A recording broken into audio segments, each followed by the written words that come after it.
ಟಿವಿ9 ಅಂದ್ರೆ ಸಾಮಾಜಿಕ ಕಳಕಳಿ, ಟಿವಿ9 ಅಂದ್ರೆ ರಾಜ್ಯದ ಜನರ ಭರವಸೆ, ಟಿವಿ9 ಅಂದ್ರೆ ಬಿಗ್ ಇಂಪ್ಯಾಕ್ಟ್.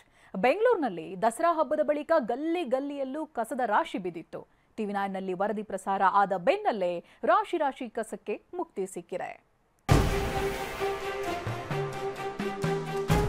ಹೌದು, ಆಯುಧ ಪೂಜೆ ಬಳಿಕ ಸೇಲಾಗದೆ ಉಳಿದಿದ್ದ ಲೋಡ್ಗಟ್ಟಲೆ ಹೂವು, ಬಾಳೆಕಂದುಗಳು, ಕುಂಬಳಕಾಯಿ, ಮಾವಿನ ಸೊಪ್ಪು, ಹಣ್ಣುಗಳನ್ನ ರಸ್ತೆ ಬದಿ ಎಸೆದು ಹೋಗಿದ್ರು.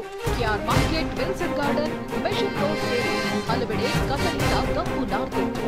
ಅಕ್ಟೋಬರ್ 2ರಂದು ಟಿವಿ9 ವರದಿ ಪ್ರಸಾರ ಮಾಡ್ತಾ ಇದ್ದಂತೆ ಡಿಸಿಎಂ ಡಿಕೆ ಅಲರ್ಟ್ ಆಗಿದ್ರು.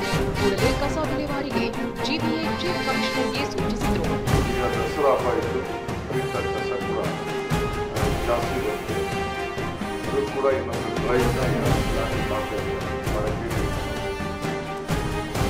ಅಷ್ಟೇ ಅಲ್ಲ, ಟ್ವೀಟ್ ಮೂಲಕವೂ ಡಿಸಿಎಂ ವಾರ್ನಿಂಗ್ ಕೊಟ್ಟಿದ್ರು. ಇದರ ಬೆನ್ನಲ್ಲೇ ಜಿಬಿಎ ಅಧಿಕಾರಿಗಳು ಎಚ್ಚೆತ್ತಿದ್ದಾರೆ. ನಿನ್ನೆ ಮಧ್ಯರಾತ್ರಿಯಿಂದ ನಗರದಲ್ಲಿ ಬಿದ್ದಿದ್ದ ಲೋಡ್ ಗಟ್ಟಲೆ ಕಸವನ್ನ ವಿಲೇವಾರಿ ಮಾಡಿದ್ದಾರೆ. ಕೆಆರ್ ಮಾರ್ಕೆಟ್ ಸೇರಿದಂತೆ ಹಲವೆಡೆ 8 ಲೋಡ್ ತ್ಯಾಜ್ಯವನ್ನ ತೆರವು ಮಾಡಲಾಗಿದೆ. ರಾಜ್ಯದ ಉಪಮುಖ್ಯಮಂತ್ರಿ ಡಿಕೆ ಶಿವಕುಮಾರ್ ಅವರು ನಿನ್ನೆ ಬೆಂಗಳೂರು ಕಮಿಷನರ್ಗೆ ಅಂದ್ರೆ ಜಿಬಿಎ ಕಮಿಷನರ್ ಪತ್ರವನ್ನು ಕೂಡ ಬರೆದಿದ್ರು.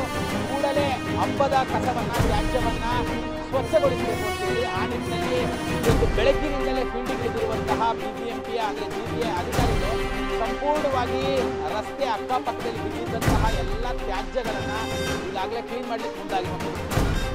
ವಿಜಯದಶಮಿ ಬಳಿಕ ಬೆಂಗಳೂರಿನ ರಸ್ತೆಯಲ್ಲಿ ಎಲ್ಲೆಂದರಲ್ಲಿ ಕಸ ಬಿದ್ದಿತ್ತು. ಟಿವಿ9ನಲ್ಲಿ ಈ ಬಗ್ಗೆ ವರದಿ ಪ್ರಸಾರವಾಗ್ತಿದ್ದಂತೆ ಐಟಿ ಸಿಟಿ ಕ್ಲೀನ್ ಸಿಟಿಯಾಗಿ ಬದಲಾಗಿದೆ. ಕಿರಣ್ ಸೂರ್ಯ, ಟಿವಿ9 ಬೆಂಗಳೂರು.